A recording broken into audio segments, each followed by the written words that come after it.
Hey guys, how's it going? Hope you're doing well. My name is Crown, and today I'm going to read you some very interesting stories that I hope that you're gonna love. And now, without further ado, let's go!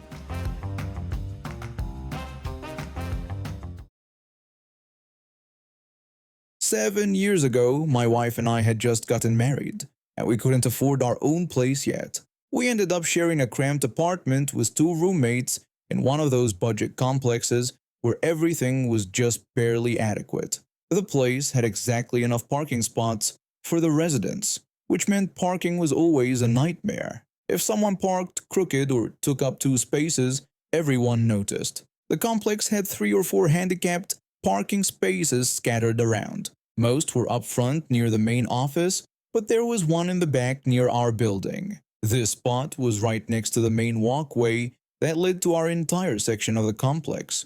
The walkway was also marked as van access space for the handicapped spot, which meant it had to stay clear at all times. For several weeks, this guy started parking his shiny, expensive-looking sedan right in that van access space. He'd pull up so far that his bumper practically touched the walkway ramp, forcing everyone to step up onto the curb and walk through the grass just to get around his car. He was treating it like his own personal reserved parking spot. This walkway wasn't just some random path. Half the complex used it to carry groceries, move furniture, or just get to their cars. But this guy didn't care about anyone else's convenience. What made it even worse was that we all knew about the elderly woman who lived right next to that ramp. She had to use oxygen tanks to breathe. And there was even a medical alert sign bolted to the wall next to her front door that was clearly visible from the walkway. That handicapped space had basically become hers over the years since she'd lived there so long. I'd seen her struggle to maneuver around his car with her oxygen tank, and I'd watched other residents have to awkwardly squeeze past with their moving boxes and furniture. None of this bothered the guy at all. He kept parking there every single day, completely ignoring how much trouble he was causing everyone else. Several of us complained to the apartment office multiple times. The property manager just kept telling us the same thing, that they couldn't do anything about it directly and that we'd have to call the towing company if we wanted his car moved. So we called the towing company and called again and again. They never showed up. Meanwhile, this guy continued treating the handicapped access ramp like his own private driveway. One evening, my wife, our two roommates, and I were heading out to grab dinner. When we walked past the guy's car parked in its usual illegal spot, all four of us were fuming. My first roommate complained about how the old lady could barely get past the car yesterday.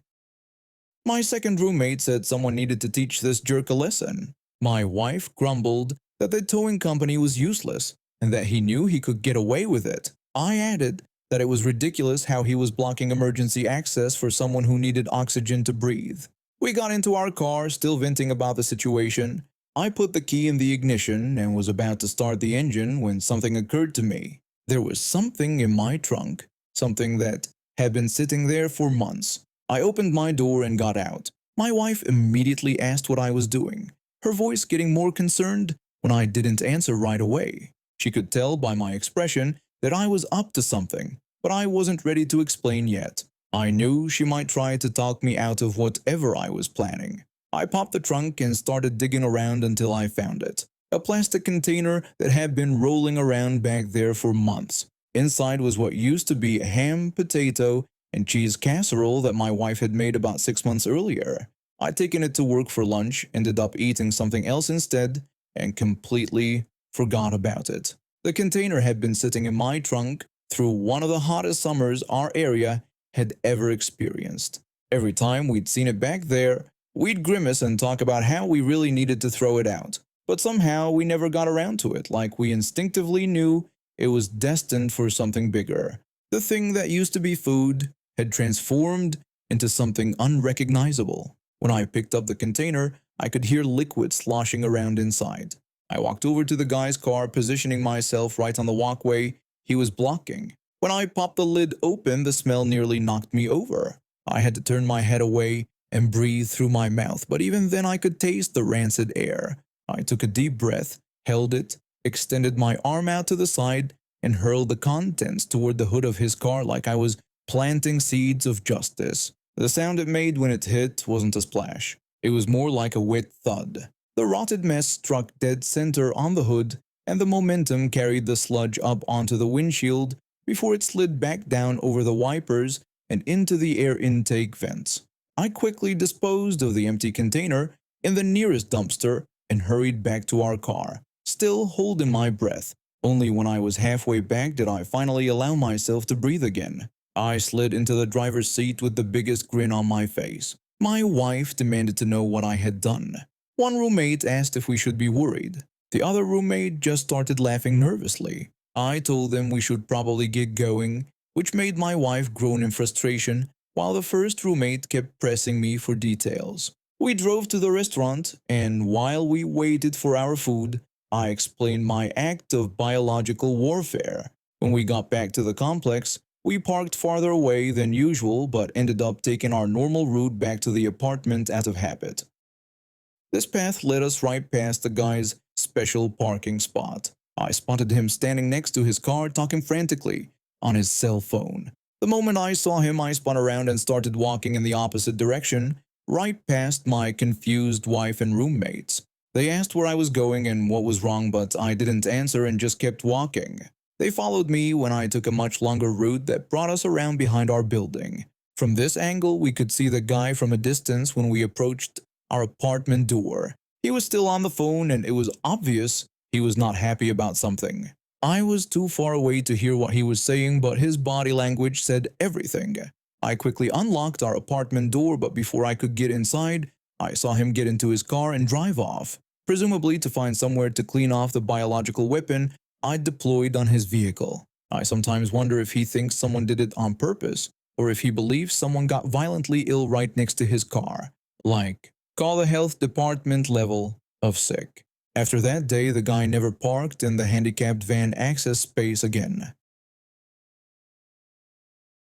My dad passed away from cancer when I was 6 years old. It was devastating for our whole family, but my granddad stepped up in ways I'll never forget. He was there for every school play, every birthday party, every scraped knee. Even before Dad died, Granddad and I had this special bond. When I played pretend weddings as a little kid, I'd always insist that both Dad and Granddad walk me down the aisle together. After Dad passed, I knew without a doubt that Granddad would be the one to take that honor someday. Mom remarried when I was 9 to my stepdad. He's not a bad guy, and I appreciate that he helped Mom through a difficult time in her life, but he never became a father figure to me. I was already too old and too attached to my dad's memory. He tried, I'll give him that, but it just wasn't the same connection. When wedding planning started, I was completely upfront with Mom and my stepdad about my decision. I told them that Granddad would be walking me down the aisle and doing the father-daughter dance. The silence was uncomfortable. Mom looked at my stepdad and I could see his jaw tighten. My stepdad said he was hoping to fill that role himself. He reminded me that he'd been in my life since I was 7 and had been my stepdad since he and Mom got married. He asked if I didn't think he deserved to be treated like my father at my wedding. I told him I understood he was disappointed, but this was something I decided a long time ago. I explained that Granddad had been like a father to me since Dad died. My stepdad argued that I made that decision when I was a child, and that maybe it was time to be more mature about it. He pointed out that he'd been there for me for 20 years. Mom jumped in to support him. She reminded me how much he cared about me and mentioned that we were planning a special dance for them as a couple and a toast during dinner. She asked if that wasn't enough recognition. I told her how I thought that was a nice way to honor their relationship and include them both in the celebration. My stepdad complained that I was treating him like a guest instead of my father. After everything he'd done for this family, he said he expected more consideration.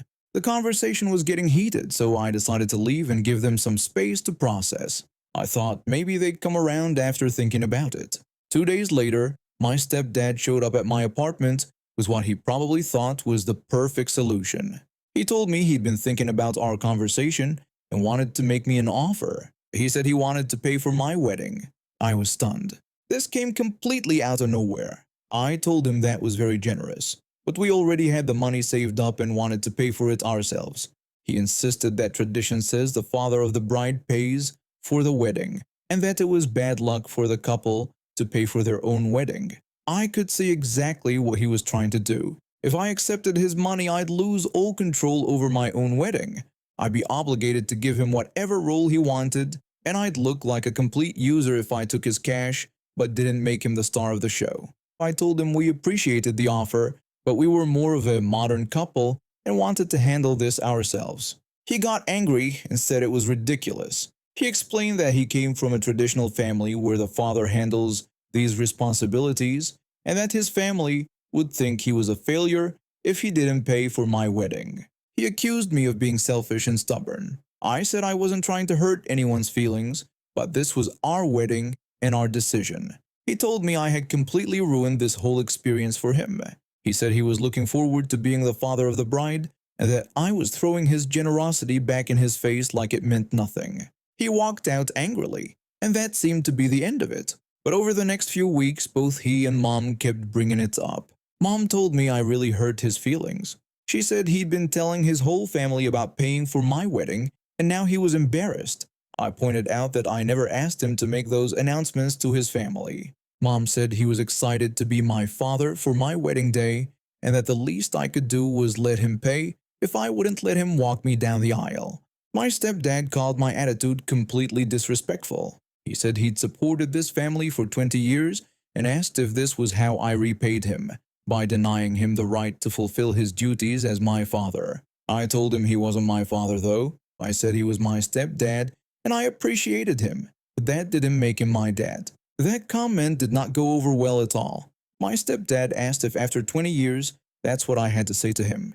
He told me not to come crying to him when my cheap wedding fell apart because I was too proud to accept help from my family. Mom said I was being incredibly hurtful.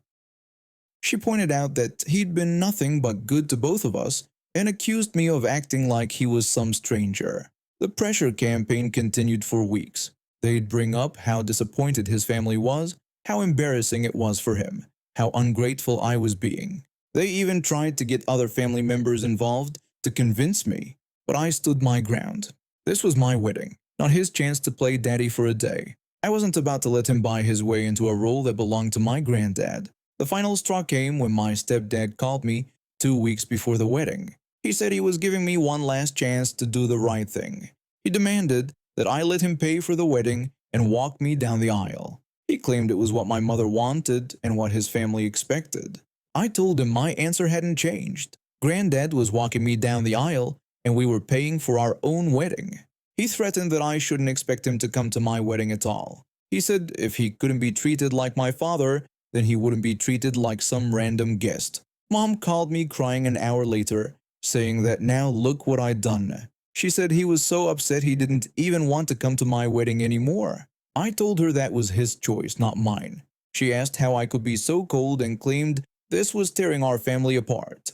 I replied that I wasn't the one making ultimatums and threats. The day of the wedding arrived and guess who showed up anyway? Both my stepdad and mom, dressed to the nines and acting like nothing had happened. I guess they realized how foolish they'd look if they actually followed through on their threats. During the reception, my stepdad made a point of telling anyone who would listen about how he would have loved to contribute more to the celebration, but that we had insisted on handling everything ourselves. He was clearly trying to make himself look like the generous victim. But here's the thing. My granddad's speech during dinner was absolutely perfect. He talked about my dad, about watching me grow up, and about how proud he was to stand in for his son on my special day. There wasn't a dry eye in the house, and everyone understood exactly why I had made the choice I did. My stepdad's passive-aggressive comments just made him look petty in comparison. Several family members came up to me later and mentioned how inappropriate they thought his behavior had been throughout the whole process. When my new mother-in-law approached my stepdad during the reception, she told him she'd heard he offered to pay for the wedding and said that was very generous of him. My stepdad puffed up with pride and said he believed in tradition. Then my mother-in-law delivered the perfect response. She said it was wonderful that he respected our independence and our choice to pay for our own wedding, since that showed real modern values and maturity. My stepdad looked completely deflated. He'd been trying so hard to paint himself as the generous victim, but my mother-in-law had just praised him for the exact opposite. He mumbled something about young people these days and walked away looking defeated. My granddad and I had our perfect father-daughter dance, and not once during that entire magical day did I regret my decision. I have a regular 9 to 5 job and have always been pretty good about saving money and keeping my property secure. I have a decent sized backyard with a shed where I store tools and other stuff. One thing I've been doing for about a year was collecting aluminum cans. My friends and I drink a lot of soda, and instead of throwing the cans away, I've been saving them in big garbage bags in my shed. Where I live, you get 10 cents per can at the bottle drop, so I figured I'd cash them all in at once for a nice chunk of change. The problem is my 3 nephews. They're 16, 15, and 14, and they've been stealing from me for years. It started small food and snacks from my kitchen when they'd visit. Then it moved on to DVDs and video games. Pretty much anything they thought they could sneak out without me noticing. Every time I caught them and made them return what they'd stolen, their parents would act like I was the bad guy for making a big deal about it. The kids would give me these fake apologies that fooled no one, and then they'd be right back to stealing within weeks. The breaking point came last year when they broke into my house using my hidden spare key. They stole 3 six-packs of my favorite blood orange beer from my fridge. But that wasn't even the worst part. They also took a huge dump in one of my bathrooms, didn't flush, and peed all over the floor. I'm pretty sure it was intentional, their way of showing me what they thought of getting caught. When I confronted my sister and her husband about it, they found the beer hidden in one of the boys' bedrooms. But instead of being outraged at their kids, they basically gave me a boys will be boys response. That's when I decided to install security cameras around my property without telling anyone. Last week I came home from work and noticed my shed door was wide open. The cheap padlock I've been using was completely smashed. All my bags of cans were gone, probably close to a year's worth of collecting. But they didn't stop there. They also took my gardening shears, a steel rake, 2 shovels, a full 2-gallon gas can, a cheap power drill, an electric hedge trimmer, a small electric chainsaw, and even a machete. For some reason, they left the lawn mower, weed whacker, extension cords, and old radio. I checked my camera footage, and there they were, all 3 of my nephews breaking into my shed with one of their dad's bright yellow and black claw hammers. It only took them a few hits to smash that cheap lock. They made multiple trips, even bringing stolen shopping carts to haul away all the cans. They didn't even bother closing the door when they were done. I went straight to my sister and her husband's house to confront them. At first, they denied everything. I told them their boys had broken into my shed and stolen everything, but my sister insisted that was ridiculous, and her kids wouldn't do that. When I revealed that I had it all on camera, they seemed shocked. I pulled out my phone and showed them the footage. Their faces went white when they watched their precious boys committing multiple felonies. My brother-in-law asked since when I had cameras, clearly surprised. I explained that I'd installed them because their kids had been stealing from me for years, and they refused to do anything about it. They seemed angry at first, but I quickly realized they were more upset that the boys had skipped school to rob me than about the actual theft. Apparently, the kids had spent the entire day making trips to the bottle drop, cashing in all my cans. They made nearly $200, which they immediately spent on video games and junk food.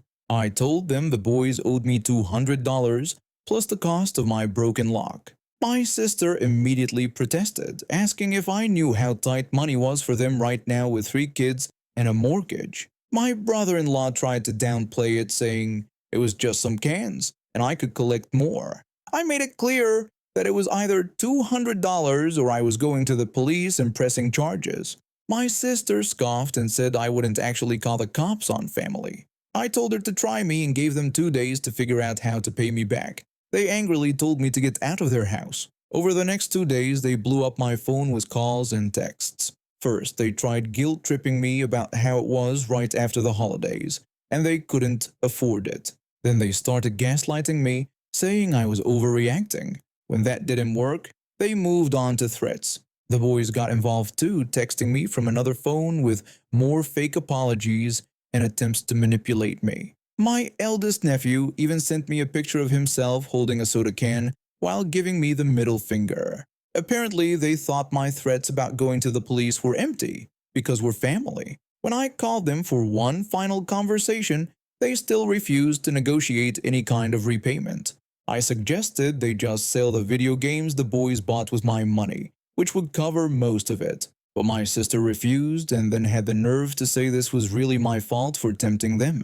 When I asked how it was my fault, she explained that I had all those cans just sitting there like bait and asked what I expected. My brother-in-law agreed, saying I practically invited them to take the cans. That was it. The next morning I went to the police station and filed a report.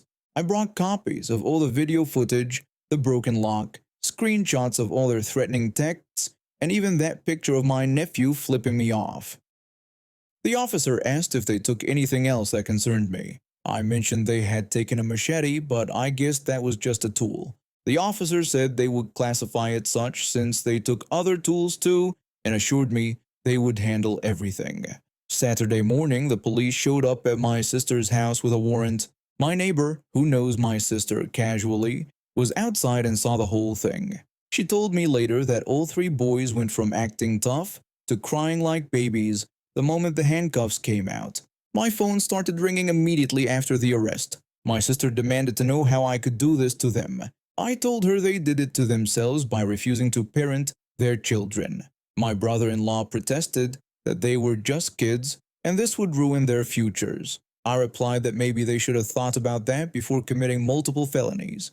The boys couldn't get out of jail till Monday morning. Now they're being charged with larceny, willful destruction of property, and harassment. It turns out the police have been getting complaints about them for months, but nothing was proven until now. There have been reports of missing can collections all over the neighborhood, and my nephews are prime suspects. My sister and her husband showed up at my house later that day, pounding on my door and screaming. My sister demanded I open the door right away. I refused and told them through the door that this all happened because they were enablers who refused to hold their kids accountable. My brother-in-law yelled that I was tearing the family apart. I responded that their kids did that when they decided to become criminals and warned them that if they kept pounding on my door, I'd call the police on them too. Since they knew I wasn't bluffing anymore about calling the cops, they finally left. But they continued blowing up my phone with angry messages.